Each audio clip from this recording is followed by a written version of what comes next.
pāri gaisu.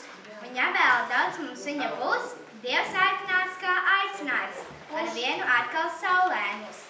Apsveicam visus Latvijas armijas kareivus valsts svētkos, jo it īpaši savu krustēvu ar pogunu. Caur laikiem viņš pagaidām, tik tāpēc Latvija tautinā, lai reiz pēc posta un pēc bēdām tā celtos spēkā vaļnā. Apsveicam visas latviešu kopienas pasaulē, Latvijas valsts svētkos. Mēs varam iet caur visām mokām. Mēs varam ciest vēl briesmīgāk, jo pacels Dievs uz savām rokām mūs tad, kad mūsu diena nāks.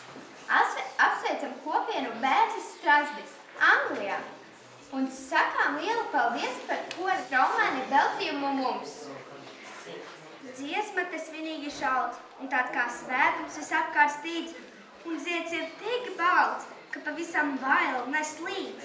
Īpašs sveiciens Bergenes latviešu biedrībai un personīgi Gundai Kārkliņai. Apsveicam Latvijas svētkos! Mums ir ar ko lepoties, ko mīlēt un ko svinēt. Latvijai mūsu valsts, mūsu brīvība. Sveiki latvieši pasaulē! Bergenē pilsētā Norvēģijā, Īrijā, Brazīlijā, Anglijā, Zviedrijā un citur. Sveika Gunda Bergenā! Latvietis un laime būt kopā ar visiem. Tas ir liels gods, lepnums, patriotisms. Dāvana vismīļākajiem latviešiem ārzemēs. Svinam svētkus kopā!